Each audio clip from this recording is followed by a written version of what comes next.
more difficult. So thank you once again. And as we kick off the session, you'll want to leave the presentation up as well as the chat box, because we'll be asking for pretty frequent moments of engagement. So those are pretty much the things that you'll need. And then, if you'd like to look at Ray and I while we're speaking, you can also keep the speaker view up so that you can see us. Thank you folks for sharing. I also noticed there's a lot of expertise in the room, ranging from classroom teachers to school leaders and instructional coaches. If you're just joining, please in the chat share your name and role at your school.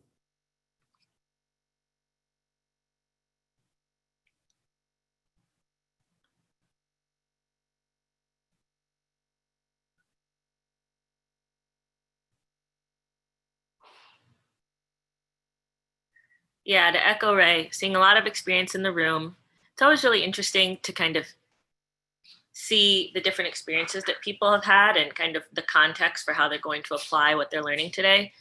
So it's really nice. We've got a nice spread here across different content areas and grade levels.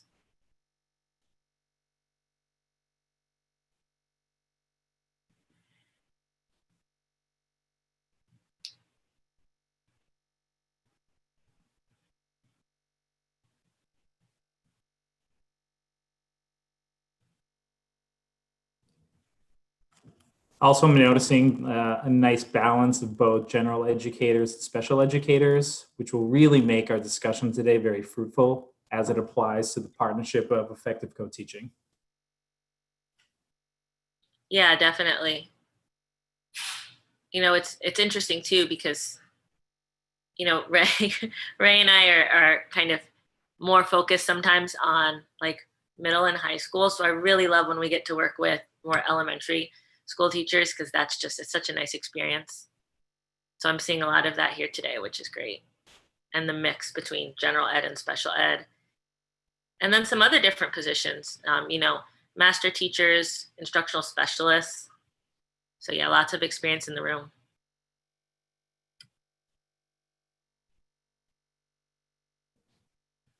Yeah, and Megan, it's something to point out, irregardless of the role you may play in your learning community, the principles that we're going to touch upon today are applicable across roles. And so you can hopefully take away something today that'll add to your current toolkit.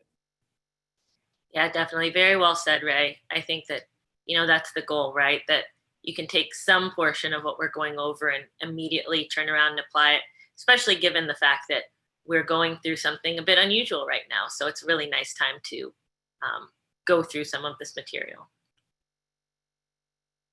Okay, we've got about 1 minute left.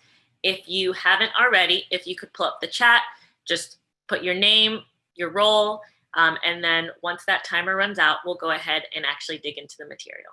Thank you to everyone who's already shared that information with us.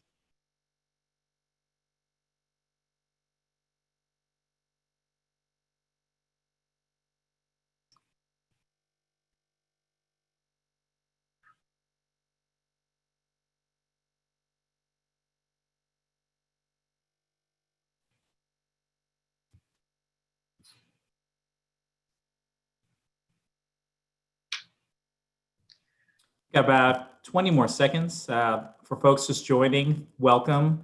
If you could please just enter name and role into the chat, and we'll kick off in about 10 seconds.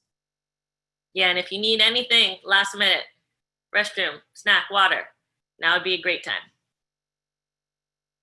All right, well, that is the time we had set aside for just some quick introductions. So we're gonna dig in, and here we go.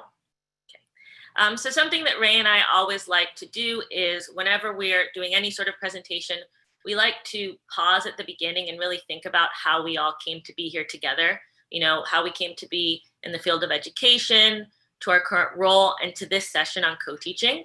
So take about 30 seconds of think time regarding kind of your why for being here today, and then share that with us in the chat.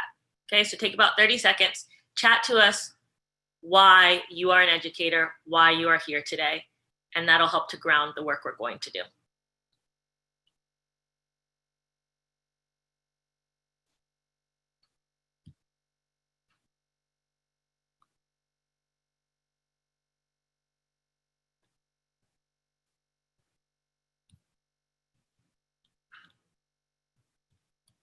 Thanks. I see a couple of responses coming in. Anything that you're noticing, Ray, that really sticks out here? Yeah, just responses centered around children and students. Yeah, definitely. And that resonates a lot with me, right? A lot of us are here because of, you know, the kids that we work with, wanting kids to be successful, enjoying helping kids and probably our colleagues learn new things and kind of just improve our practices. Definitely. Yeah, I'm also seeing a connection of the now to what the impact is for children's futures. And so as a teacher for 18 years, that resonates very closely to me as well. All right. Thank you so much, everyone, for sharing. Ray and I are going to move into just a quick section where we give you some context for who we are and kind of why we do this work. You can continue typing into the chat your why for being here. That'd be great if you haven't yet shared. Okay. So my name is Megan Ruiz, and I am the Director of Instruction at Blue Engine for our co-teaching program. Thank you all again for sharing your why on the last slide. If I were to talk about my why, it would be that I really deeply believe that all students deserve access to and agency over their own choices, whether it comes to their lives or their education. And I see co-teaching as the best way to actually give this to all students, regardless of their learning needs. And so here's a photo from my first year as a teacher. I was a special ed teacher, and this photo was taken just after my fifth graders unwrapped their holiday books. So they got to pick a book, and then they would take it home during winter break. And it was a just really fun moment during a very hectic and kind of overwhelming year. And of course, they were fifth graders, so they all wanted copies of Diary of a Wimpy Kid, which wouldn't be my first choice, but they loved those books. And then this is a photo from my last year at the same school. So by then, my fifth graders had moved into high school, and I had shifted into a different role. I was an instructional coach and a director of special ed. And so kind of the things I did during my day looked different, but the reason I was there was still the same. And so when I think back to this time, I'm really proud of the time I spent as an educator. But there's a lot that I wish I had known sooner, particularly when it comes to co-teaching. I had some amazing teachers that I shared a classroom with, but I'd be hard pressed to say that we were amazing as co-teachers, meaning that we did great things on our own and individually, but we didn't really do great things together all the time as a team. And so it took a while to build that up and to figure out how to do that. And so you'll hear me speak a lot today from my personal experience, as a special education co-teacher. And that experience is very grounded in my personal why of giving access and agency to as many students as possible. Thanks, Megan. Welcome, everyone. Again, my name is Ray Kenyatta, and I'm one of the directors of instruction for Blue Engine's co-teaching program. I also go by he pronouns. And rather than summarize my teaching and coaching experience over the last 18 years, I want to start with a picture and share with you all my why. This is a picture of my eldest daughter and Nicole, who was a former student of mine. Now, I taught Nicole over 15 years ago, and her dream in middle school was to become a doctor. At the time, I also participated in this hospital program that mentored students who were interested in medical careers. And over the years, I kept in touch with her and her family as Nicole worked towards her dream. Today, Nicole works as a registered nurse in that very same hospital system that she was mentored in during middle school. She currently is a frontline heroine in the battle with COVID-19, specifically in the community that she grew up in. I have and I continue to love my work in education because I believe that every child deserves a fair chance at pursuing their dreams, and that a strong education opens life-changing opportunities in the future. And I think that connects with a lot of the responses in the chat for some of your why. You all know that this career is tough and that achieving success and growth for every student is really challenging. In my own journey as a secondary math teacher, a special educator, and as a coach, there have been just so many learnings that led to success for students. And honestly, the greatest impact happened when I was part of a purposeful co-teaching team. Now, don't get me wrong, it took a really long time for me to get my pedagogy and practice to that place. And I wish that someone had shared these best practices with me sooner in my career, because it really would have benefited so many more of my students. I am honored and excited to be with you all here today to build onto your teaching toolkit. Also, as a side note, I'm a parent of 2 energetic girls. So if you see a kid running around in my background, you know that I'm living the dream of remote learning. Back to you, Megan. Thanks, Ray. All right, so now that we've kind of introduced ourselves and grounded ourselves in this collective purpose that we have for today, let's just establish some norms, right?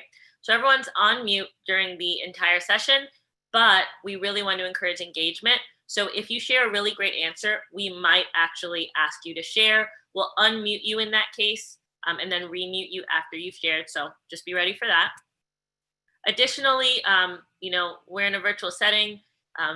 It's easy for Ray and I to feel like we're in a room by ourselves. So we try to create moments of engagement. So please interact with us in the chat, and go ahead and respond to any questions that we ask. Also, facilitating involves toggling between a lot of different info streams. So if you have a question, please hold it until specific moments. Usually at the end of a particular session within the 90 minutes, we'll give you an opportunity to ask those questions, and we'll do our best to respond. Also, when you are kind of in this virtual setting, you'll want to be really mindful about how your screen is set up. So you'll always want to have the presentation full screen, because there's lots of documents that we'll share in it. Also, you'll want to have the chat open. And then, if you could keep the speaker view of Ray or I kind of in that smallest mode, you can see how to do that on the screen by clicking that button. But basically, you'll want to move that around so that you can see all the content during the presentation. And of course, last but certainly not least, have fun and learn. All right. So the goal for today is to present a vision for a reimagined co-taught classroom where students engage in regular and intentional collaboration to meet the needs of all students. But why now? Well, now more than ever, our students need every bit of strategic support that they can get, right? We're in the midst of a global pandemic, and it has impacted the well-being and learning of all of our students. They're relying on us to truly see them and to take every action necessary to support them. But before we dive in, I want to acknowledge the experience in the room. Some of you may have been co-teaching for a while and may already be applying some of the content we discussed today, but we hope you'll learn something new that you can try walking out of this session. So let's take a look at how we'll spend our time. Okay, so here's our agenda. First, we'll take a few minutes to explain a bit more about who we are and how we have developed this expertise in co-teaching. Then we'll ground our conversation by presenting our vision of effective co-teaching so that we're all speaking the same language and so that you know what's possible. And then we'll dive into the meat of our session, where we introduce you to 4 of the principles that we know lay at the foundation for effective co-teaching. As we roll out each principle, we'll define what we're talking about, we'll provide a rationale for why it actually maximizes co-teaching, and then we'll briefly share tools to help you launch these principles. Okay. So let's begin with a brief overview of who we are at Blue Engine. So at Blue Engine, we work with teams, and we strongly believe that we get the best outcomes for students this way. If you only support teachers as individuals, you'll most likely get them working as individuals, right? Which is kind of what I talked about when I was introducing myself. But if you want teachers to work effectively as a team, they need to be supported as a team, and that's what we do. And it works. Students at our partner schools are consistently learning more than would be expected in a given year. So Ray and I are excited to share some of these best practices with you today, in part because we know that this is just the beginning of our collective work on co-teaching. Earlier this year, we established a partnership with the Louisiana Department of Ed and are gearing up to launch a pilot in districts starting this summer, where we will actually train and provide year-long instructional coaching for teachers, which is really exciting. But in addition to this pilot, we'll be offering some additional trainings this summer for schools who aren't participating in the full year pilot. So if that's of interest, make sure that you stay tuned for more information on that at the end of the session. So now that you know a little bit about who we are at Blue Engine, let's do a deep dive into our vision for effective co-taught classrooms. Okay. So just pause for a second and imagine walking into the most effective co-taught classroom. So think about what teachers are saying and doing and what students are saying and doing. Okay. As you think about that, take about 30 seconds of think time, then type a sentence or two about your vision in the chat box, right? So go ahead, picture this most effective co-taught classroom and share with us what it looks like, feels like really quickly in the chat.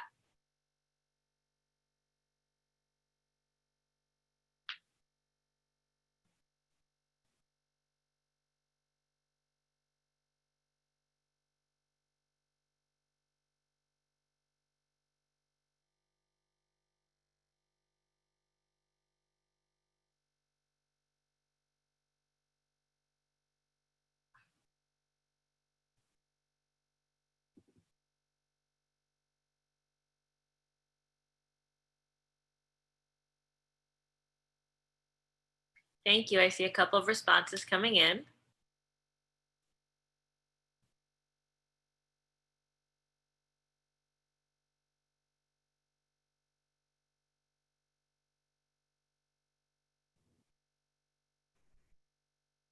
Great. I really like the mention from Sean about the well choreographed dance. That definitely resonates.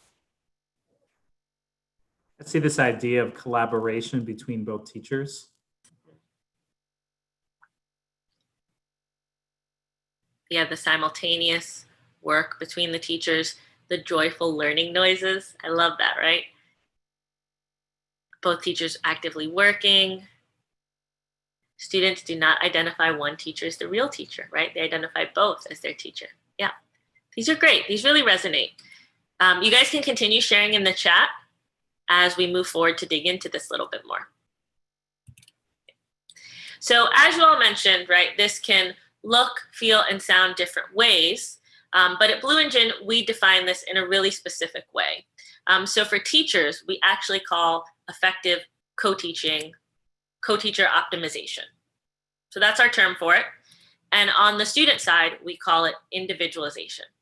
So individualization means classroom instruction that has been designed with meticulous attention to the unique learning needs of each student. We don't mean creating individual lesson plans for each student, but we do mean that each student is taken into account when developing the lesson plan, right? And this touches on, I think, a lot of the things you guys mentioned in the chat around really leveraging our strengths as co-teachers in order to do this for all students. So here's a brief video of our co-teachers talking about what optimizing themselves in service of individualization can look like in the classroom.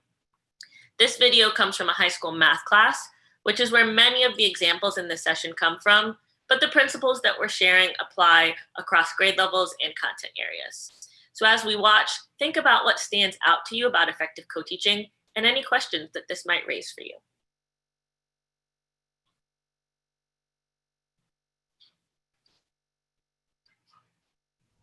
So in the beginning of the year, our co-taught class with me and Dylan, it was a lot more like Dylan helping with behavior management and just an extra set of eyes to check around. So it was definitely, he was utilized as like an extra body in the classroom, and we had two teachers who were assisting and helping, but it was really like we were doing the work of one teacher. I think it felt like it wasn't as purposeful in terms of like how Dylan was being utilized, but it really, I think it helped us see a lot that we could utilize him a little bit better. Like it's more of how can we use each other to navigate the classroom itself. So, you know, either I'm taking like majority of the group and Dylan's working really strategically on one section of the lesson with a small group.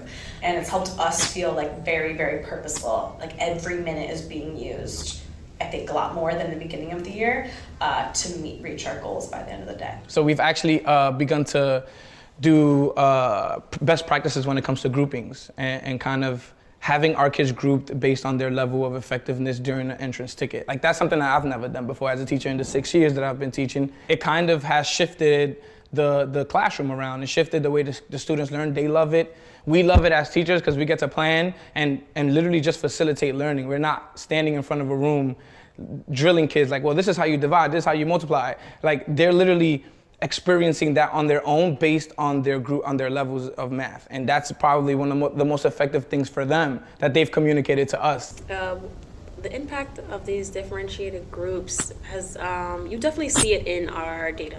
Oh, it definitely shows in the work, and it shows in how they interact in the classroom. Some students who never spoke actually speak now. They talk to other peers, they come to the board. What we've been trying to improve on is like using our data and being able to differentiate lessons for our group of kids. Because we have like a variety of students from high level to medium to low, and we've realized that we can't approach every student the same way, the way we teach. So we have to target some students. Some students are okay to move on by themselves. And then also like working with Veronica, like she's helped us differentiate how do we touch those L students and those special ed students who might need different scaffolds than the other students. We've been sitting one-on-one in like little smaller groups with students. It makes them feel a little bit more comfortable and okay to like speak out and make mistakes. Okay, so now that you've seen the video, take about 30 seconds of think time, then share your answers in the chat, right? So you're sharing what stands out to you in this video about the co-teaching they're talking about and any questions that this might raise for you. Also, when sharing, just be mindful that if you share a really great answer and we want to hear more, Ray or I may ask you to come off of mute to just give a 10-second share out. So, just be mindful of that just to create that moment of engagement. And go ahead and share your answers to these questions now in the chat.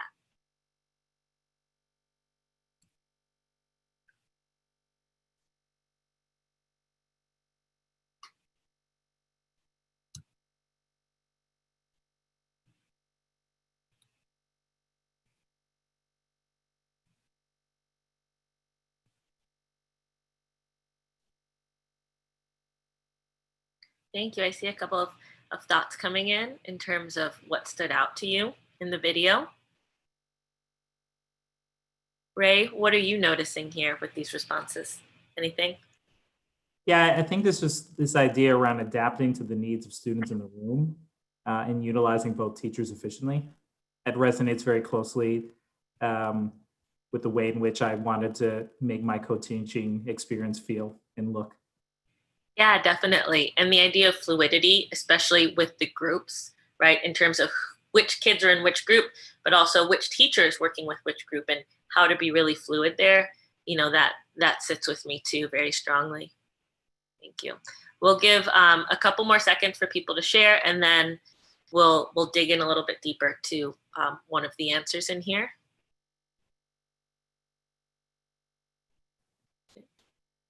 Yeah, this idea also of data driving the work, definitely a powerful tool. Yeah, 100% agree. Ray, would you say there's a response that you noticed that you'd like to share out with the group in here?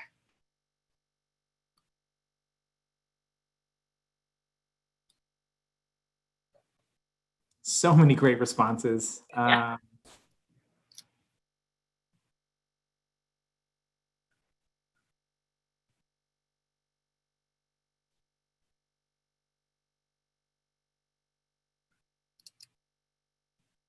Is there one that jumps out to you, Ruiz?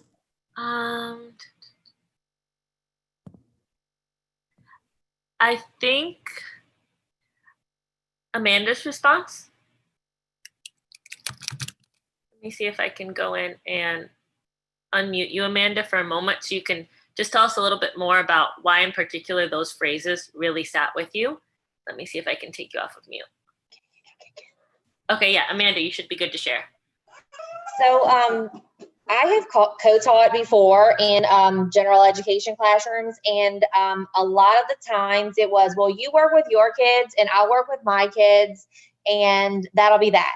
So I really like that they had ownership of all of the students. It wasn't just the special education teacher will work with the special ed kids, and then the general education teacher will work with all the rest. I really like that it was very cooperative and that there wasn't a label on the students. Definitely. Thank you so much for sharing, Amanda. Yeah, right. The idea of both teachers being busy at all times, students being busy, the teachers having intentional roles, but those roles being divided in a way that isn't just gen ed versus special ed, right? They're dividing that up differently, and it looks different and it feels different. Yeah. So thank you so much for sharing. Okay. So here's what we at Blue Engine observed when we looked at what the strongest teaching teams had in common. So co-teachers each had purposeful roles for supporting both student engagement and instruction. While historically, one teacher may have served as more of an assistant, these teams leveraged the expertise and capacity of both teachers during all of class every day. Additionally, every moment of class was spent with students engaged in meaningful work, which was made possible by fully utilizing both adults to provide instruction, but in different ways to different students. Students working in groups, they were working in groups that were intentionally designed in terms of the work and the degree of support, right? It wasn't just gen ed or special ed, it was some deep intentional thought about what work needs to be done and what type of support is needed. The really great thing was that the groups would shift every day, even sometimes during a single class, and both teachers would earn the learning of all students, regardless of this grouping. Teachers would also collect and respond consistently and strategically to data, meaning that they were able to monitor real time how students were progressing and anticipate student needs. And of course, students were seen for who they were and what they needed, and they were able to engage deeply in the learning of the day. As you heard in the video, the teachers spoke of themselves as facilitators, not lecturers, and that shift is really huge for the student experience. And so the end result is that students knew how they were doing, and they were able to own their learning and their progress, which for me is so meaningful because that's my why at the core of what I do, right? Is giving students as much ownership as possible. And so let's take a moment to talk about the impact of the actions that we just mentioned on the last slide. So in a study conducted last year, when co-teachers implemented the practices that we just talked about, those classrooms averaged a 15% increase in their end of year state exam percentile rank, while students in similar schools without Blue Engine support averaged a 12% decrease. In other words, implementing these practices had an impact equivalent to a 27% increase in the average student's percentile rank, a total of 7.25 percentile points. So when co-teaching is done at a high level, the impact is phenomenal. But not just for students, for teachers as well. 100% of our co-teachers agree that Blue Engine helps them to push their practice forward in meaningful and significant ways. This is pivotal because an external study found that in a class with 2 credentialed teachers, more students with and without disabilities were participating, asking and answering questions, and actively engaged in their learning than in a class with just 1 teacher. But at the end of the day, we're human and we're teachers, and we know that this vision of co-teaching isn't necessarily the norm. So let's talk about the challenges to making this kind of co-teaching experience a reality. So I want you to think back for a moment to your experiences with co-teaching. So as you're thinking about this, I want you to think most of the time in most classrooms, what type of co-teaching model is used? I've included the name of some different types to spark your thinking, but there should be one strong standout that we know ends up being utilized a lot more than the others. Take about 10 seconds, type out your response in the chat to which one you have seen most of the time in most classrooms. Thank you. I see a couple responses coming in already.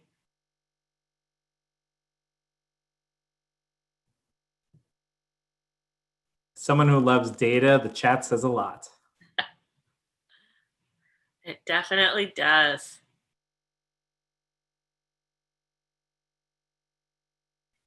All right, I think we've got a good sense of the standout answer. So drum roll, please. And right, hands down, when we think of how co-teaching looks, most of the time in most classrooms, we think 1 teach, 1 assist. This is true, actually, for many of the teaching teams that we work with when we begin coaching them. And it was even true for me when I was a special education teacher. My co-teacher and I, especially at the start of the year, we didn't strategically decide we would do 1 teach, 1 assist. It just kind of happened because we never really planned to do anything else. Or if we did make those plans, it was very rare, right? It wasn't an everyday thing. You know, and to be honest, it was really hard for us to know how to plan to do other types of co-teaching, right? But if one teach, one assist is so common, then we have to ask ourselves how effective it is, or how much it actually optimizes both teachers in the room. Well, the answer is that it doesn't. It turns one teacher, often the special educator, right, me, into a teaching assistant serving the needs of a small handful of students. And the repetition of this sort of classroom environment day in and day out has both social and academic consequences for students. But of course, when in doubt, figure out what the experts say, right? Well, we actually found that there's a lot that's unknown.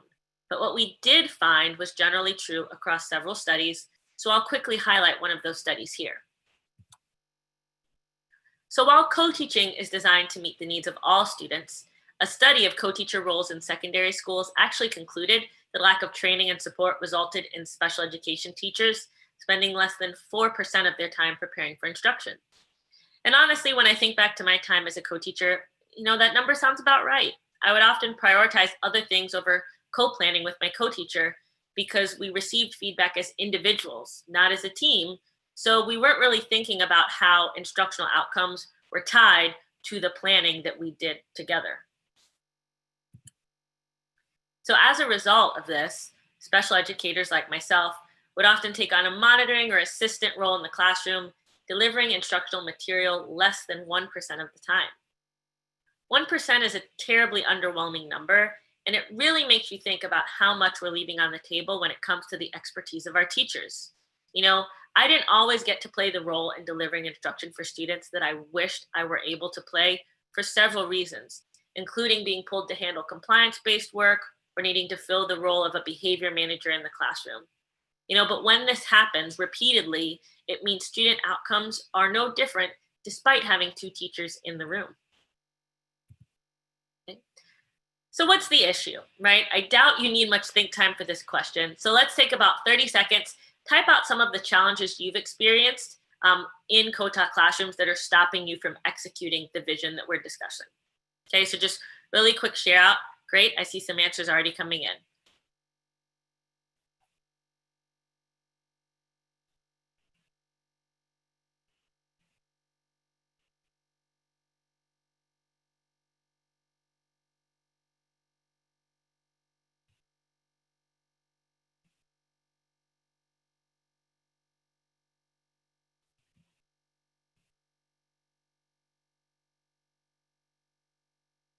Great, thank you. I'm getting lots of responses.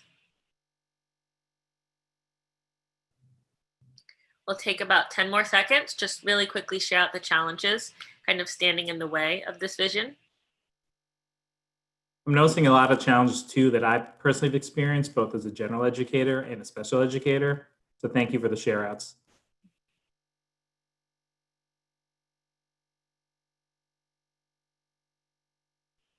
Okay. Yeah, to echo Ray, thank you so much for kind of sharing this. We're going to move into the next slide in which we talk about, the trends that I'm seeing here in the chat and kind of big picture, where those fit within all the trends that we've seen. So when we actually interviewed teachers about the challenges they faced, we heard things very similar to what's being shared in the chat. So here are a few of the trends, right?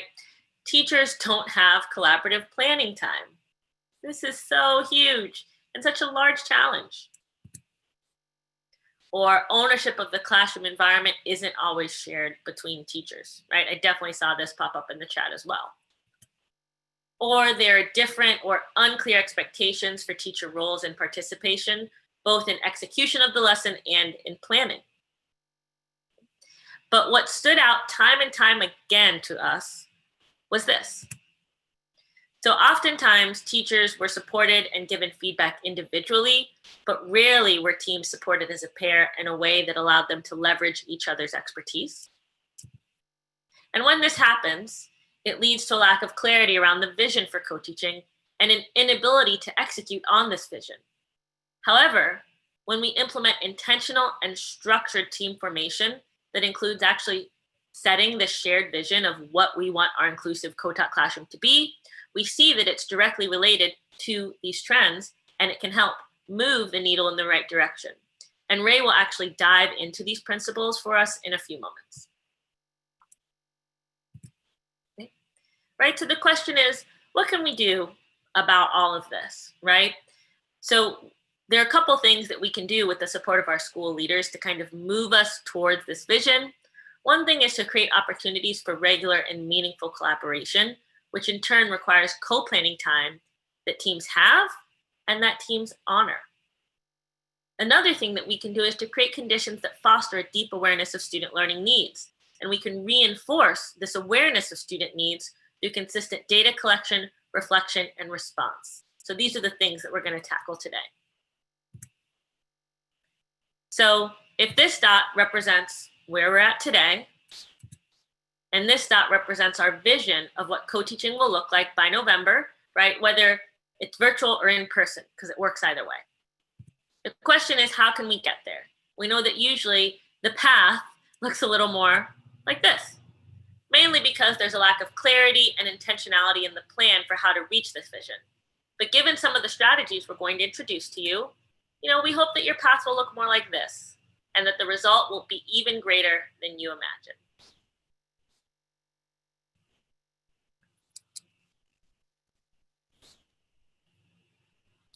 All right, I'm gonna hand it off to Ray in just a moment, right? So let's just kind of orient ourselves in where we are.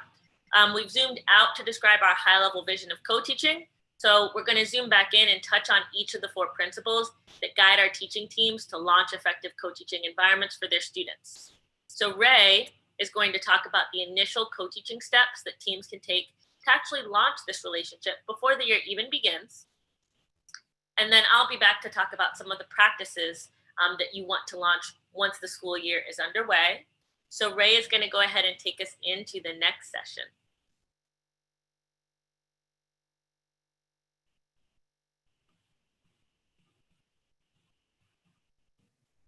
Thanks, Megan.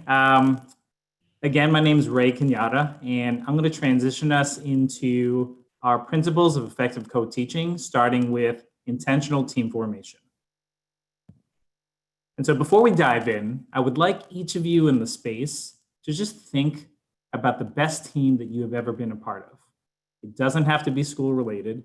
It could be a sports team, a church choir, a community service organization. And I want folks to think about what is it about that team that really made it a memorable experience. Please take 30 seconds of think time and share in the chat your response to the prompt. If folks are done early, feel free to look through some of the amazing experiences that other folks in the space have shared out and be ready to potentially share out with the group if there's time.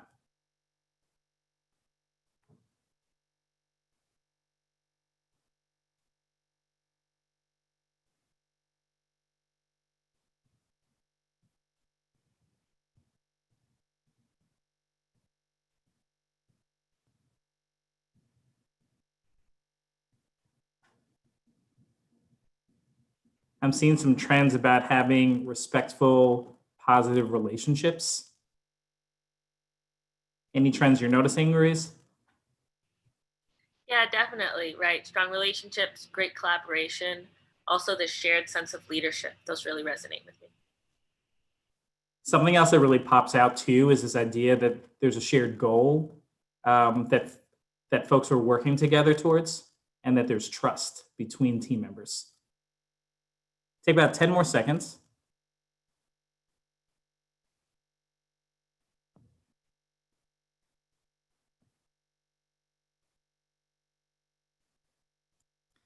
And so it's very evident that each of you has had an experience of being part of an effective team. And so as we think about how this relates to co-teaching environments, we want to think about how we make this transition into these experiences in the classroom. And so when we think about co-teaching, we want to kick off any relationship grounded in awareness of Tuckman's stages of team development. Now, some of you in the room may be familiar with his research and have heard the following stages, such as forming, storming, norming, performing, and adjourning. And to orient you to the graph, the effectiveness of a team will change over time.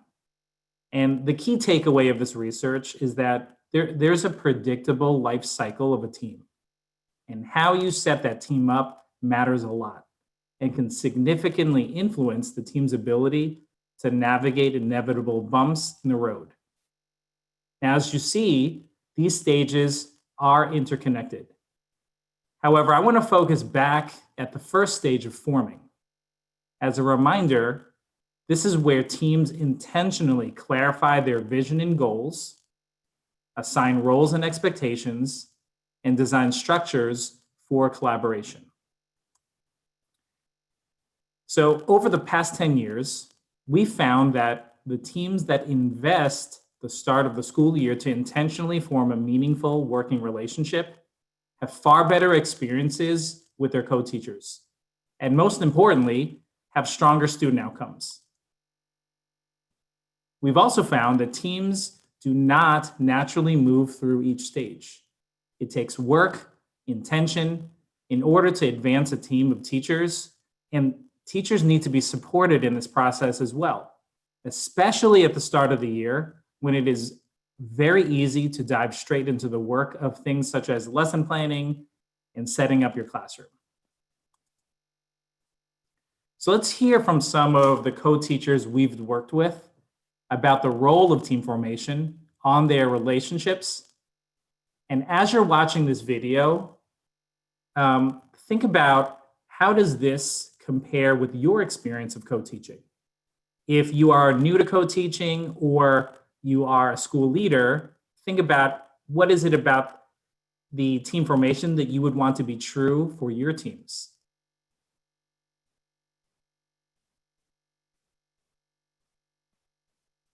When co-teachers are not trusting of each other, not in a malicious way, but because you just have not had the chance to really know each other as people.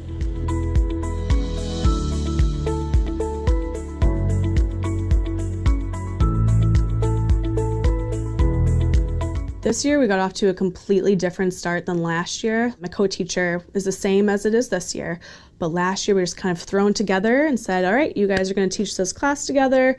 Best of luck. And this year was a lot different because we were very intentional. We were able to really sit down and not only just plan and think about the content, but actually understand each other as people first, which was kind of interesting after going through a whole year working with this one person. We've already seen a huge difference in our interactions in the classroom this year just from Blue Engine kind of mediating those conferences and making sure that we're on the same page and aligned. From the very minute we met with them for the first time, we went right into learning each other's personalities. And so we both fell into that category, and I was a little scared. I was a little concerned because I was like, how is this gonna work? But from the jump, she literally was just like, no, it's okay. It's important to just know each other's personalities. But learning that about each other right off the bat made us realize like, okay, so you have to hold me accountable in these areas and I have to hold you accountable in these areas. Okay, so this is how you learn, this is how you work, perfect. And just knowing that about each other right at the bat was a great start. So based on the video, please share in the chat your responses to the following question. Take about 45 seconds of think time and share out what resonates from the video.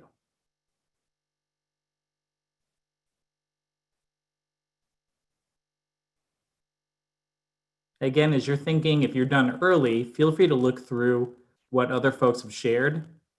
Also, it might help if you're getting stuck to move your thinking. Always helps me out. Thank you for the responses in the chat. I'm seeing something about building a foundation of relationships, knowing one another. Ruiz, any other things you're noticing? Yeah, I mean, definitely a strong emphasis on relationships, which is so pivotal because it's something that we usually gloss over because we have so many other things to do. So yeah, that definitely sits with me. Yeah, something else I'm seeing as well is this idea of respectful accountability and rapport. which is crucial. And while it sounds really easy, not always the easiest thing to do. Take about 10 more seconds.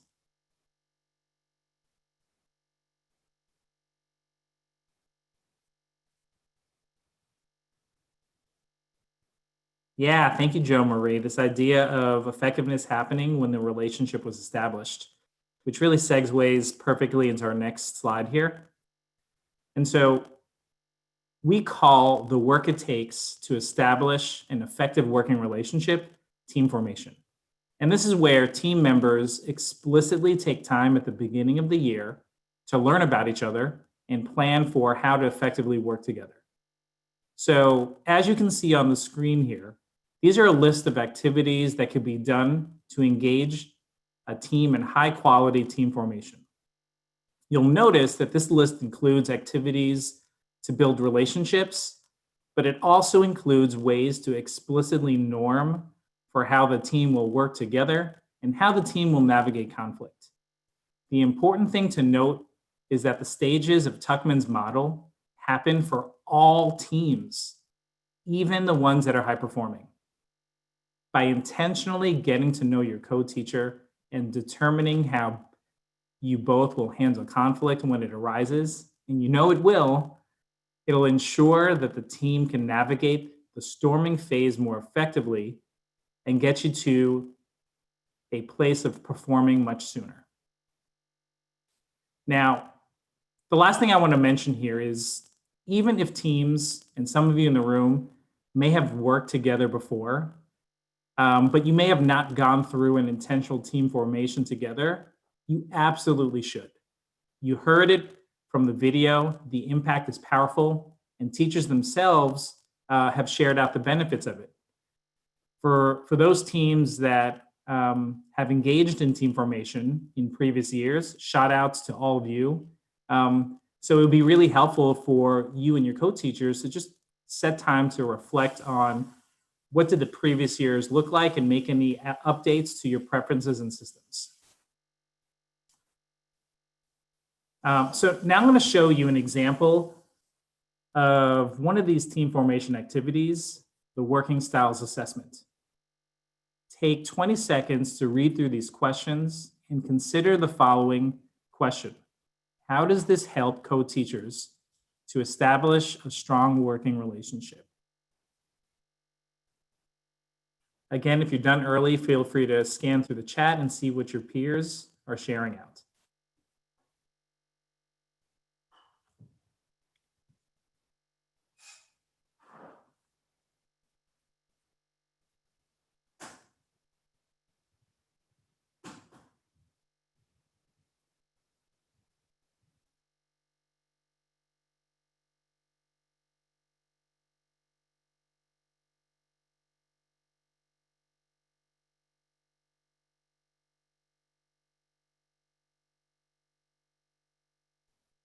Maurice, are there some things you're noticing in the chat? I'm seeing, some mention of how it's really important to understand your co-teacher's personality so that you can come together as a team. When we think back, because we did this, right, when we were becoming a team. So it's so critical. So I'm really glad they mentioned that. Yeah, there's a question also about some of these questionnaires and documents. Reese, did you want to touch upon that real quick? Yeah, Shelly asked a great question around having access. So we will share a handout at the end of the presentation with all the documents we're going through so that you can kind of dig deeper into those and use them hopefully with your co-teacher or with your school at large.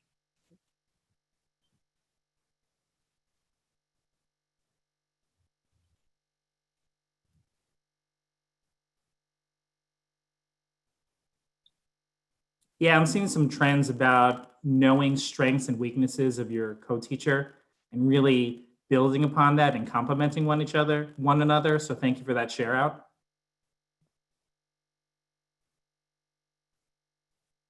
So I'm going to move us forward, and we just dove into one of several activities that are important to establish a strong team dynamic. Now, let's see how this sets the stage for creating an inclusive classroom environment.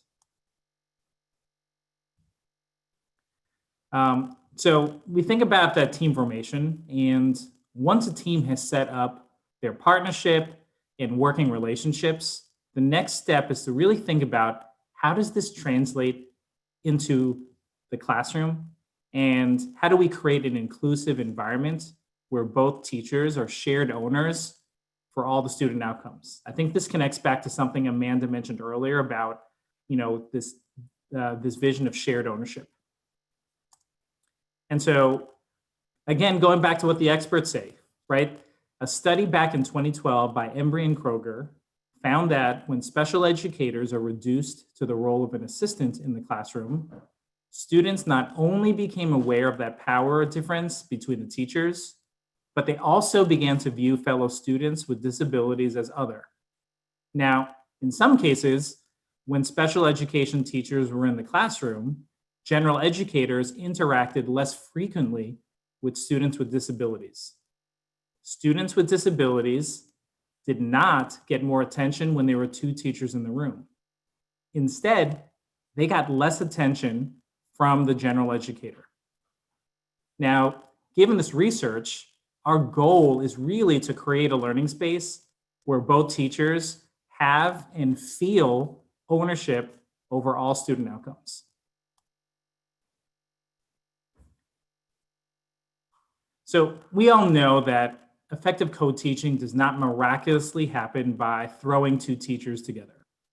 There are additional building blocks required in order to cultivate an inclusive environment. First, co-teachers must develop equal status in the classroom. Second, co-teachers need to establish a shared classroom vision. Next is planning co-teaching structures and planning for how students are going to participate in them. And then co-teachers both need to develop a shared awareness of all of their students. And FYI, this intersects with equal status, which is above. We really want to see things like both teachers responsible for the learning of general education students and students with IEPs. Also, having both teachers have a holistic understanding of every student, such as knowing student strengths, challenges, learning needs, learning preference, personalities, and more. And to connect this back to my experience this year, I just have the honor of coaching a few teams where when you step into their room, you really do not know who's the general educator or who's the special educator. Both teachers work with different groups of students in small groups throughout the week, and all students recognize them as both their teachers. And really this is the goal. So let's dive into one area of the building blocks, specifically equal status, and discuss how can we intentionally create a culture of we. Equal status, keep in mind, does not happen after one single planning meeting. It's achieved through conscious effort every single day. So think about your own co-taught classrooms. And ask yourself, does it embody a culture of we? Some things you want to look for to determine whether there really is a culture of we would be things like equal airtime. Do you or your co-teacher talk more in class? Think about what this communicates to students about whose class this is. Second, a shared physical space. When you enter the room, is it obvious that it's a shared room? Are there pictures, spaces that indicate that both teachers have ownership of the classroom? And then shared decision-making and universal relationships are something we touched upon earlier. So things to ask yourself, do both teachers have equal input to creating the class vision and goals? Do both teachers know all students, not just some? I just said a lot, and so I just want to step back and take a moment for all of us to reflect. In the chat, please share out responses to the following questions. What resonates about what we just talked about with your own experiences. Take about 30 seconds of think time and add that into the chat.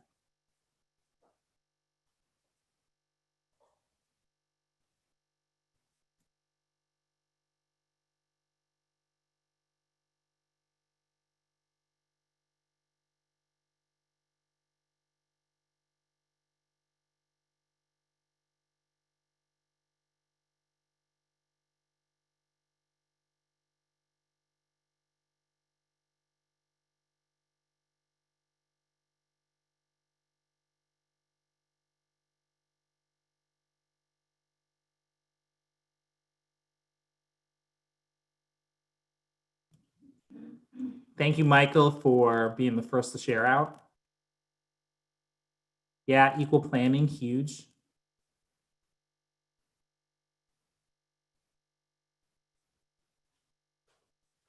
Brittany, that's fantastic. It sounds like you and your co-teacher really do see each other as equals in decision-making and planning, and that's the goal. Ruiz, any trends you're noticing? Yeah, I think one that came in early from Michael also was around the visible elements, how important those are, whose name is on the door, what names are around the classroom, how are you creating the impression that it is a shared space. So that was definitely key.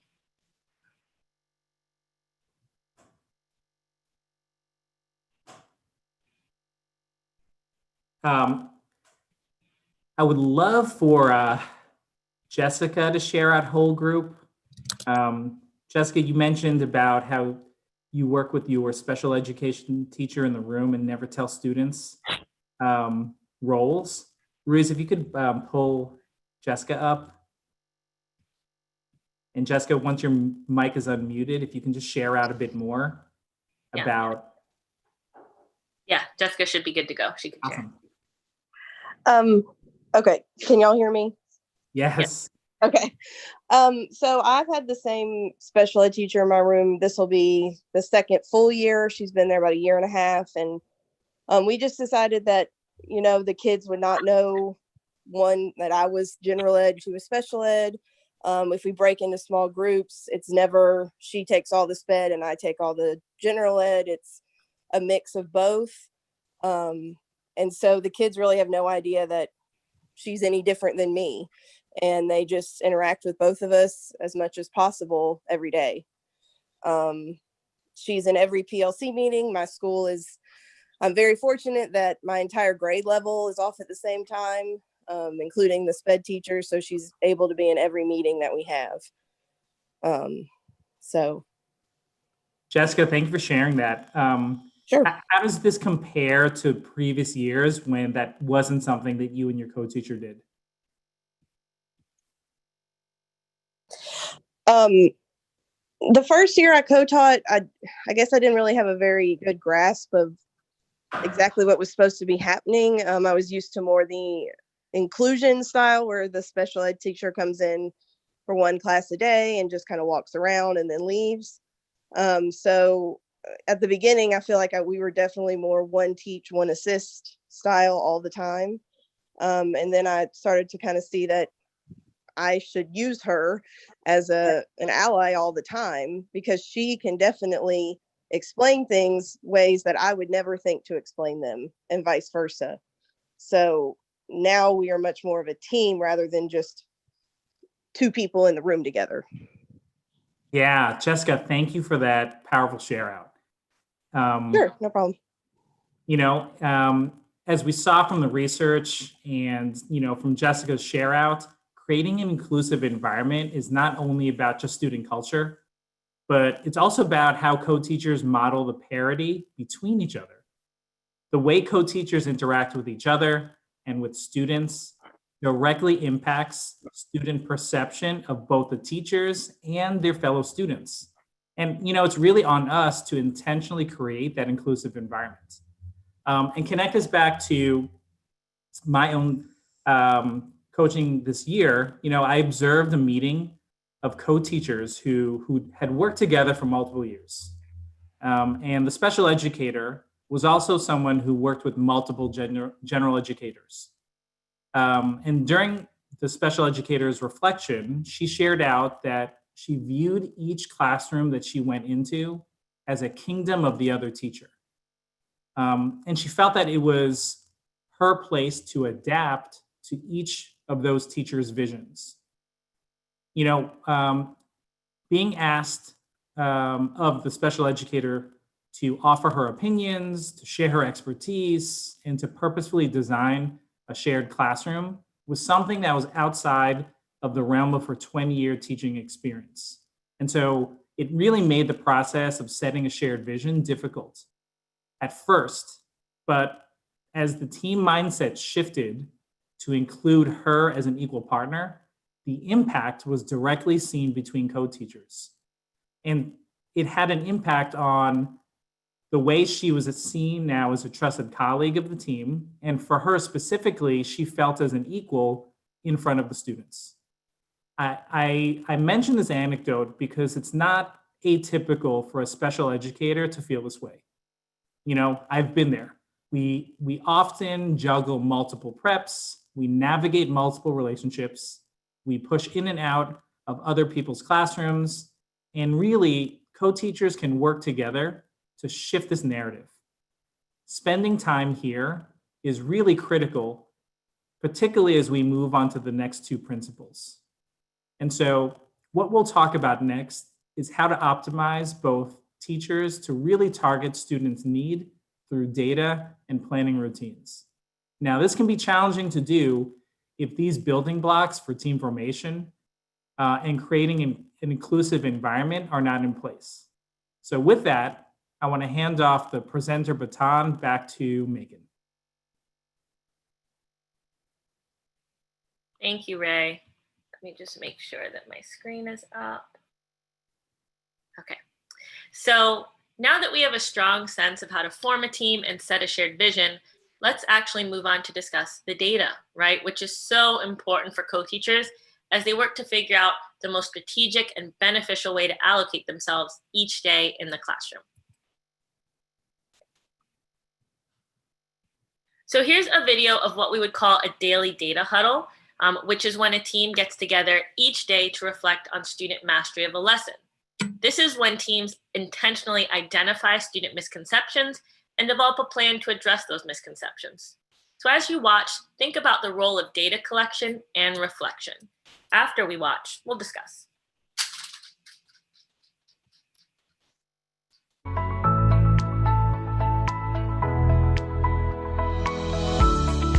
The components of a daily data huddle are 3 parts. 1, stepping back on how students did on whatever the daily assessment was. Secondly, what instructional or planning moves led to students who were successful or students who may have had gaps in fully mastering that day's objective. And then the third part is just thinking about what next steps are required. And if you're clear with our lesson, you see that, okay, what students got it from this lesson? How big is our stack for students who didn't understand? Okay, where did we go wrong? Do we need to do a day 2 or refresher, or even just a refresher before the next lesson? Let's look at the exit ticket from today. Yes. Here are the answers. So out of 3? Yeah, let's do it. Well, or 4? Let's do slope is 1, y-intercept is 1, and then negative, and then the y. Because I did notice a lot of them were saying the y-intercept was negative, and that was their explanation. Okay, so the right explanation? Mm-hmm. If they do rounding wrong, what should we do for rounding? Half? Yeah. And if they just write it, the slope and y-intercept without the equation, minus half? Yeah. Okay, nice. Okay, so these are all the kids that just had rounding issues, but their explanations were good. Okay, this is rounding with a bad explanation. Okay, let's put that in here. Are these mine right here? This one, okay, so Kayla did the same thing as like Elkin, Deepa, and David. They all put, they just switched the slopes, yep. Rounding, bad explanation. Okay. Yep, because the y-intercept is negative. Mm-hmm. So why would they be saying that? They're confusing the 8 and the 68. They're saying that the 68, I think, is the slope. Mm-hmm. And that the 8 is the y-intercept. or they're used to seeing, maybe, I think all the examples we did in class today had a positive slope. Yeah, you're right. Is that true? Yeah. So maybe they're used to seeing the slope as positive. Yeah, that's true. So mixing up. Good. So no checkpoint tomorrow, because we already know this is our checkpoint, basically. This is our checkpoint, right. We'll use the thing that you made. But we can use that printed out in colored paper, half a page for each person. Yeah. Oh yeah, well there's an example on there as well. Right. So when should we, that could be the mini lesson? Yeah. Okay, so based on the video, what really sticks out to you about Allison and Dylan's discussion? Take about 30 seconds, go ahead and think about your answer and chat us your thoughts about what really stood out to you.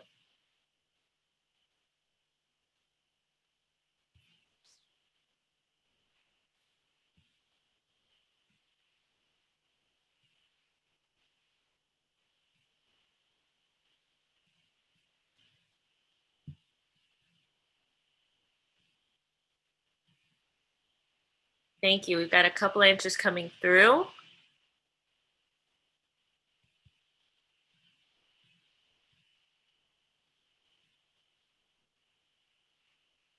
Yeah, I really like the note on the shared contributions and the active listening, which goes back to the team formation and the inclusive vision that Ray was speaking about. Ray, anything you're noticing in some of these responses? Yeah, this trend around the use of data and identifying what mistakes are and how to address them, very powerful. Definitely. You know, I think we have a couple of things that stand out, right? Building and maintaining an awareness of where kids are at, how they're doing, and also drilling down deeply into that bite-sized data so that you can figure out a plan that you can immediately implement, and making sure that you have this strong sense of where all kids are at, you know, not just the ones who are mastering or not. They're parsing out the ones that have partial mastery, which is so huge. So if we take a look behind the scenes of this conversation, we would notice that Allison and Dylan are implementing what's called a daily data protocol. So while they were clearly diving into the weeds of individual student learning at the highest level, they were also just answering 3 basic questions, right? The first question is what, as in what happened on the assessment? So what, as in, well, so what does this tell us? And now what, as in, now what are we going to do in response? In doing this, we saw that the team was able to diagnose student errors, such as incorrectly rounding numbers, as well as misconceptions, such as switching the slope and y-intercept. Then they actually teased out what teacher moves during the lesson may have inadvertently led to these misconceptions, which in this case was the use of examples with only positive slopes. Because they drilled down to specific data points and figured out the root cause, they were able to immediately draft up a plan for their instructional response that would go into effect the very next day, and think about how to strategically deploy themselves during that lesson so that both of them were fully leveraged to target student learning. So in case you'd like to take a longer look at this tool, you'll have access to the full protocol in the handout. Because it does go deeper than just the 3 big questions, it has many helpful guiding questions within it, which I think would be very useful when you're having this sort of conversation. So here are some of the things that we know are necessary for launching a daily data huddle like the one we just saw in the video. You need to fully utilize daily assessments so that you have data to look at. You also have to make sure that if you're adjusting your curriculum, you're still retaining alignment within the lesson. That way you know that your assessment is valid. So a clear criteria for success is about taking the time to make sure you're both clear and to align on what student steps towards mastery actually look like. So when you're determining these steps, you know, in a math class, it may look like unpacking an anchor problem to figure out what are the prerequisites that students have to know in order to do it. For instance, if they need to solve, you know, they have to understand that a student has to recognize slope-intercept form before they can identify the slope and y-intercept, you know, or it could come from a rubric outlining the competencies required on a writing assessment, maybe in an English class. At the end of the day, The idea is to make sure student thinking is visible so that you can quickly match up any misconceptions with some place within the criteria for success. Additionally, teachers must allocate time each day to reflect. So this goes back to using time efficiently and strategically figuring out what work you can do outside of a meeting on your own and what you need to do together. And then you want to set aside some time and space for follow-up so that you're doing things based off of those really strong data discussions. So let's take a moment to talk about how to set up systems to actually allow this sort of daily data reflection to happen. So for teachers, we know that time is precious. So it's really important for co-teachers to create and manage different collaboration systems so you can free up time to actually collaborate during those moments when you're meeting. So the first thing is to set up systems for tracking lesson information. There are, of course, many ways to do this, but this is a simple tracker from one of our partner teams. Here are the bones of a lesson: the objective, the assessment, the criteria for success, to make sure that they're aligned and that both of them have a shared vision for understanding these components of the lesson. And then after the lesson, here they have space to capture mastery. So they group students by level of mastery in order to individualize whatever their instructional response is going to be. And then co-teaching teams need systems for reflection. So it's not feasible for most teams to meet for very long each day. So they allocate time to divide and grade exit tickets on their own. And then they spend a brief time norming on the misconceptions or struggles they saw and how they want to address them. These brief daily touch points are crucial in maintaining a consistent pulse on the class's learning. Any initial thoughts or takeaways on how to incorporate something like this into your routine? Go ahead and take about 30 seconds and share them in the chat now. These can be initial thoughts about how to do it, takeaways in regards to what you really want to try. Just share that with us so that we can kind of feel your excitement at being able to try the daily data huddle.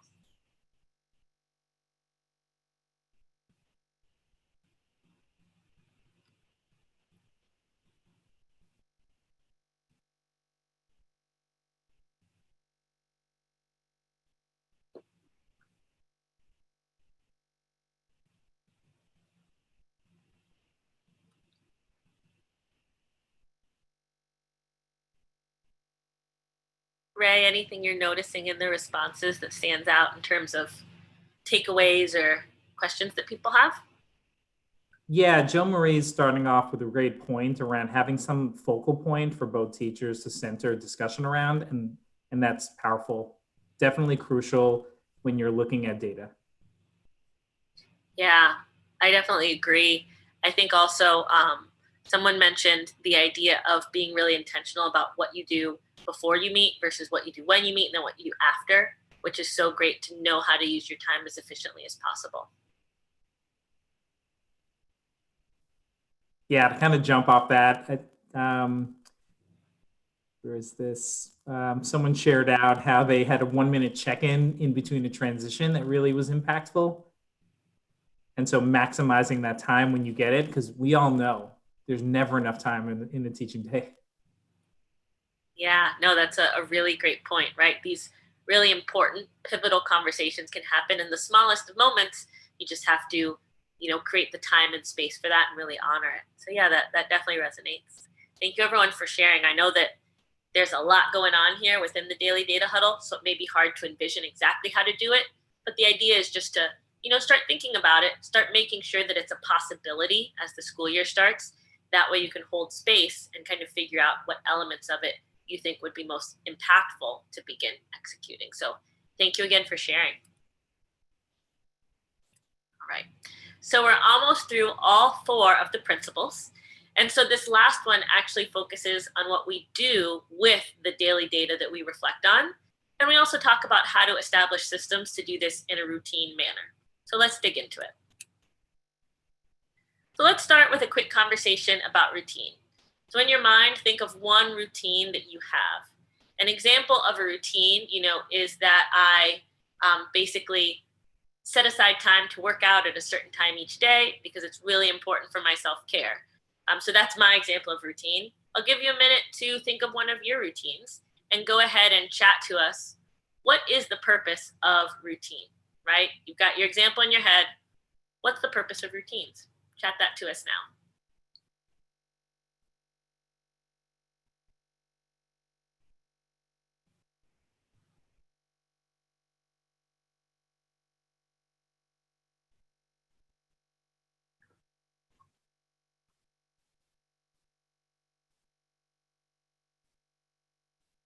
Thank you. I see a response around, holding ourselves accountable to doing things, which when you have a long to-do list is so crucial.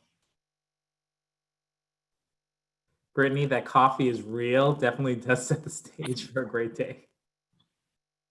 Gosh, that reminds me of my first year of teaching. I always had that full cup of coffee in my hand in my thermos from the beginning of the day to the end. Crucial routine. Thank you, everyone. Yeah. Now, Yeah, Rebecca touches upon something around knowing what to expect, which is a really important thing as well. Yeah, 100%. When we're talking about routines, we're talking about an action or a sequence of actions that we regularly follow. And the thing about people who generally achieve their goals is that they have really strong routines that keep them on track. Because routines become second nature, they actually free up brain space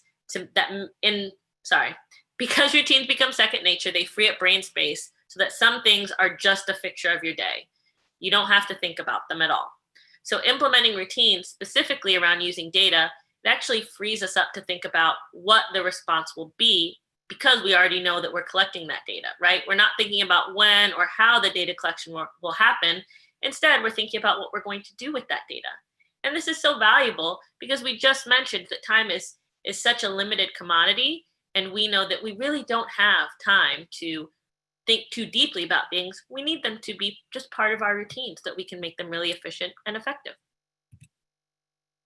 So without routine response to data, some students learn, but others fall through the cracks, leading to even greater gaps in their long-term learning, and sometimes those gaps are irreparable.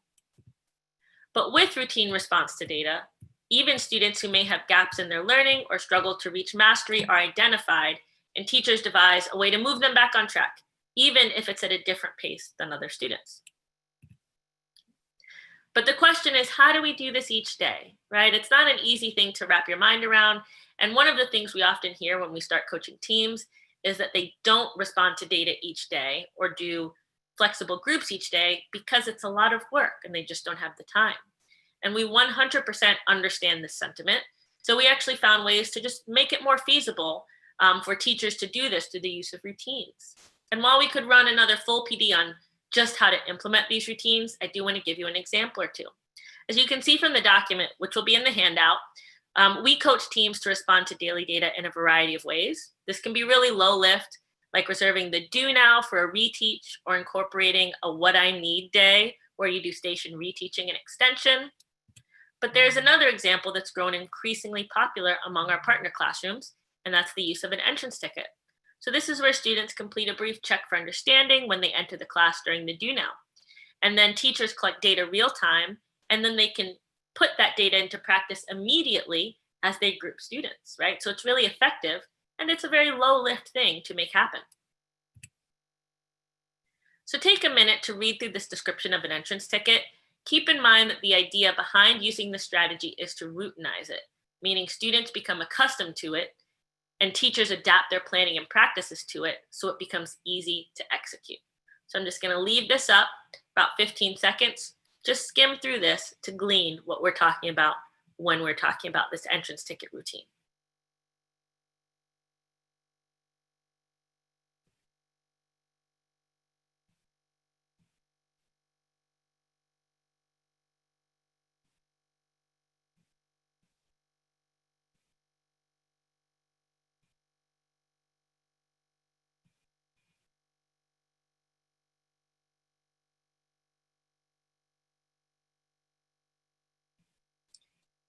So now that you've got a pretty high level of sense of what's going on here, we're going to move into another video to kind of put all of this together.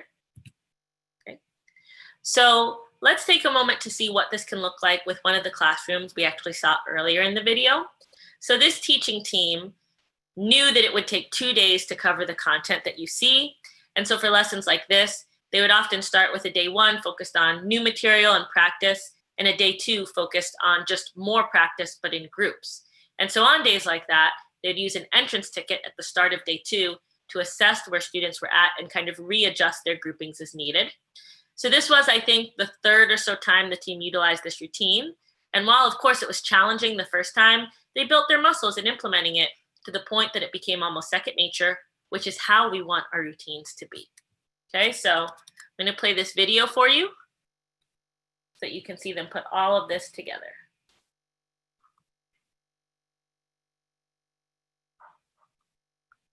Right now you are working on your entrance ticket for 7 minutes, okay? As a reminder, when you see that light blinking, that means your 7 minutes is up. So go ahead, you guys are doing awesome.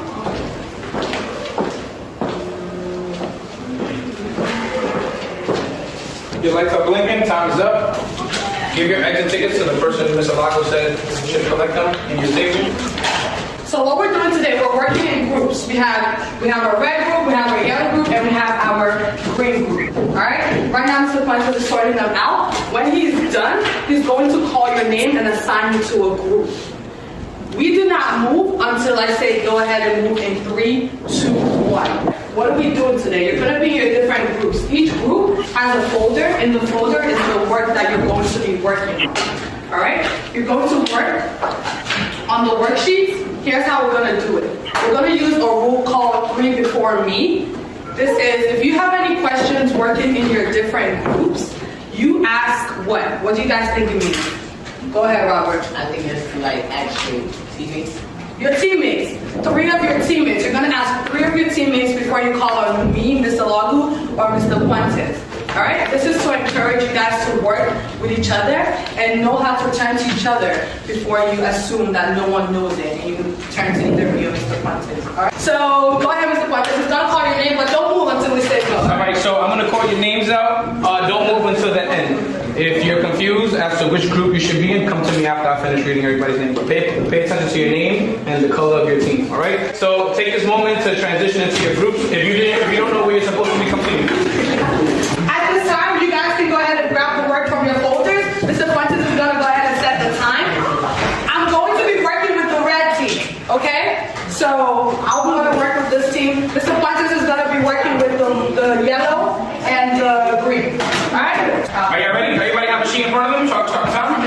We're going to have approximately 7 minutes to practice each team. Your goal is to get to green by the end of the period. If you don't get to green, it's still okay. We'll continue doing these types of activities until you guys fully understand how to solve systems of equation word problems. All right? So don't rush. Make sure you're precise in your answers. Make sure you answer the questions. All right? And if you need help, 3 before me. Copy? All right, go ahead, guys. You set up the equations already. Now you have to choose a letter to eliminate. Choose a letter to eliminate. That is completely correct. Now finish.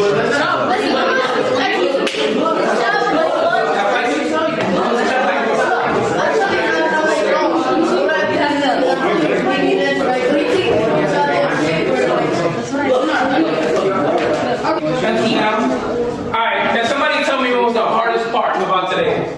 Eric, you said everything was hard.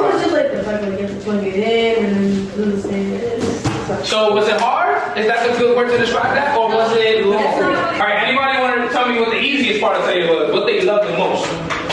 Brian. The easiest part was the yellow team because everything was given to you and you just had to create the 2 equations. You have to create the 2 equations. And after you had the 2 equations, it was really easy to go. What's wrong? Red team is easy? That's because you did it. You went all the way to green today. Alright guys, if you have any questions, you guys can grab a post-it or concerns, you guys can put it right back there in the parking lot. Okay. So now that you've seen them execute this routine, I want you to think about what kind of planning must have gone into being able to do this. Go ahead and take about 30 seconds and chat us some of your ideas about the planning that would have been required to execute this.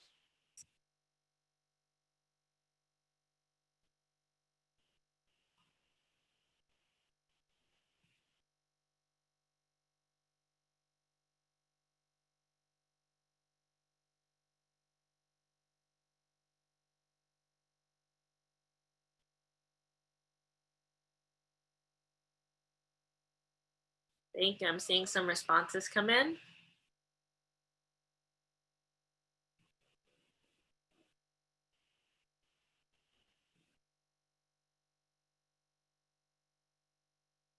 Ray, anything you're noticing here in terms of the trends in people's responses? Yeah, this purposeful planning around what the misconceptions are, what the criteria of the work should be for each group. Anything else you're noticing? Yeah, I mean, I think, you know, I think it's Joe Marie mentioned the misconceptions and difficulties and knowing those before you walk into the room, having that plan clear, knowing what to look for, right, to qualify kids for different groups, having that clear criteria for success.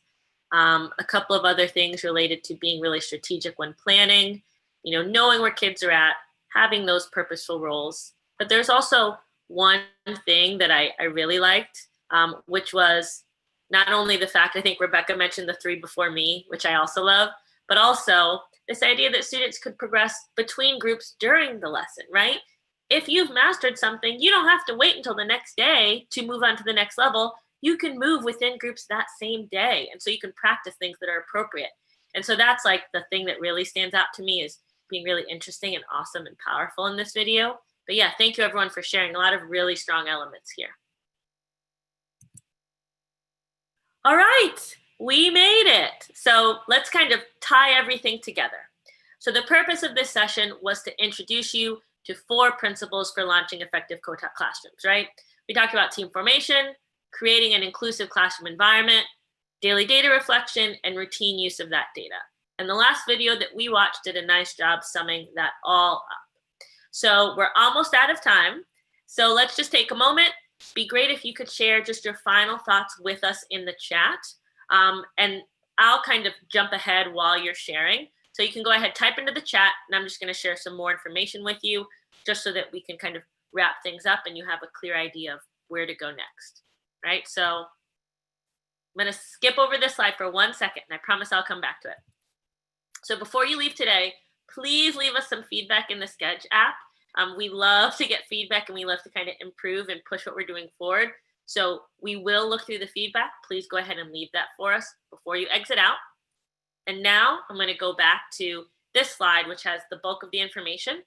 So here we've got a couple different things. On the right-hand side in that table, you can actually see the upcoming sessions that we will be hosting. So if you really liked what you heard today, you're interested in learning more, hopefully Ray and I will see you at one of these sessions. So we're really excited to lead those. Additionally, on the left-hand side, you see our email if you have any further questions. You see our website that you can visit. And then last on the left side, you see the tiny URL link for the handout. I'm going to go ahead and paste that into the chat as well. It is a Google Doc, so you should be able to view it, make a copy, save it in your drive, download it as a PDF, however you want to use it. But I just sent that out now. So everything you need should be available. So Ray and I just want to thank all of you for engaging with us today. We wish you the absolute best of luck as you launch co-teaching this year. Ray, any final words? No, again, thank you. It was a pleasure to just be with you all, and the engagement was just so greatly appreciated. For those of you who want to take this information, feel free to also use your devices to take a picture or a screenshot so you can carry it with you. Yeah, thank you again to echo Ray. I know it's a long day, a long week. You've got a lot going on, and we really want to thank you for being here with us today, engaging with us, sharing out your experiences and your ideas. It's so appreciated and gives us a moment of human connection at a time when that's kind of hard to get. So we really do appreciate it so much. And, Ray and I will stick around if you have any further questions, just chat it to us and we'll do our best to respond. But thank you so much and have a wonderful day. Okay, this is Sharon. Thank you guys for sharing all that wonderful information with us. And we appreciate everybody that attended the session. I have allowed the participants to unmute themselves. So if somebody has a question, they can unmute themselves and go ahead and talk with you guys. So. Thanks. Sounds great. Yeah, we'll be here if you have any questions.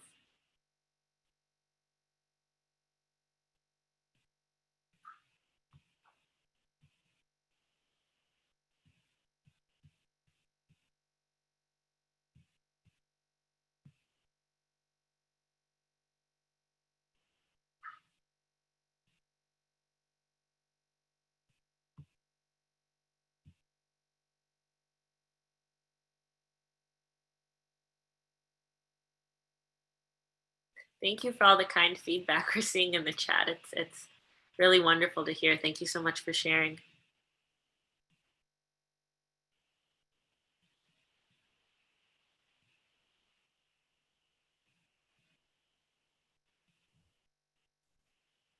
Great. I think, Ray, I'm gonna start to go through and start answering some of the questions that I see in here. Hopefully these people are still in the room. So a question about the handouts on the Blue Engine website. So they are not, but they are in the link that we chatted and also at the tiny URL. So if you want to take a photo of this slide, like Ray said, to look it up later, that's where you'll get that. I also see a question from Melissa about wondering what first step she should take when bringing this back for a leadership team and supporting teachers in this model.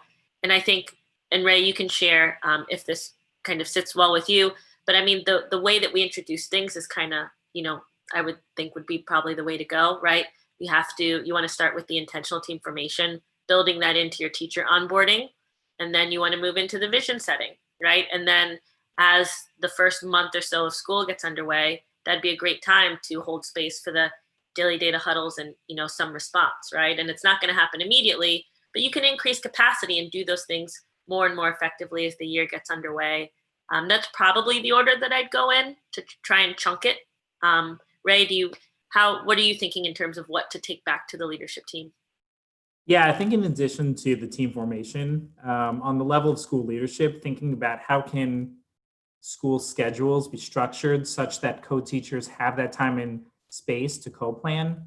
I know the matrix of creating schedule is probably one of the toughest jobs, but you know, how can we ensure, you know, co-teachers have that common prep time so that they don't have to always find time outside of the day, and that helps out tremendously. Yeah, definitely. As someone who used to do my middle and high school schedule, I can really empathize with trying to make that work. But, you know, if you can really clearly state the rationale for why that needs to happen, then that'll really push them towards making sure it's a reality. And then, you know, the job would be to make sure that that time is used wisely. And you've got all the tools here to start doing that. So yeah, I 100% agree with Ray. That's a good idea.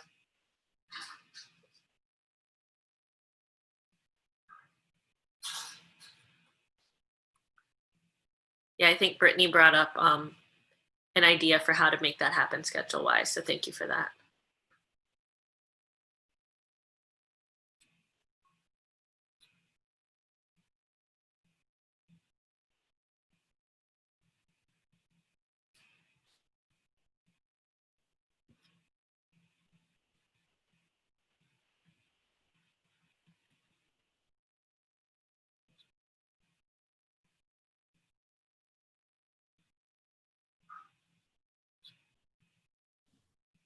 Yeah, and to also add, you know, if you have a sense of where you want to start, thinking about where the opportunities in the upcoming summer sessions are, and maybe reaching out to your school community around having folks join with you so that this information could be shared throughout the community so that it doesn't stay just with one person. It'll be really powerful if folks have a shared language and understanding before the kickoff of the next school year. Yeah, that really resonates, right? The idea that when one person in the community learns something that's really interesting and impactful, how do we share that? How do we build in structures so that we can replicate what's happening? So yeah, I mean, definitely important to make time for it in the schedule, important to bring it to the leadership team, important to codify it and just make it the way that you do things, and that'll move you towards implementing it. Yeah.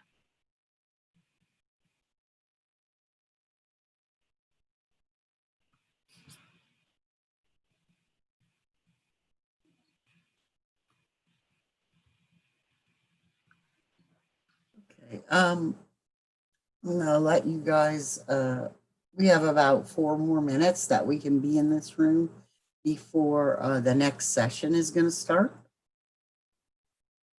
So, Thanks, Sharon. absolutely.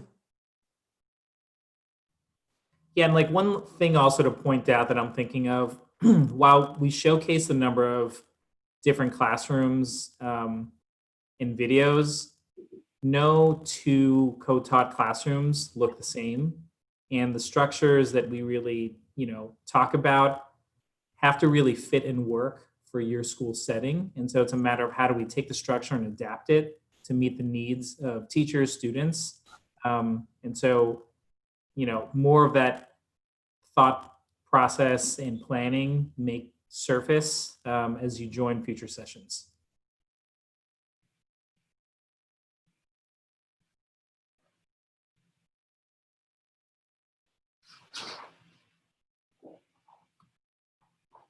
Yeah, I think it's really exciting to see those different options that are coming up for later this summer, because with 90 minutes, there's only so much we can do. I know we went really quickly through many different things. So, I think the opportunity to go deeper, if I were a teacher given the opportunity, I would love to participate in this just to really have the time to think. I mean, we unfortunately couldn't give that much think and reflection time. So creating that space would be great by participating in one of these. So I think that's going to be exciting.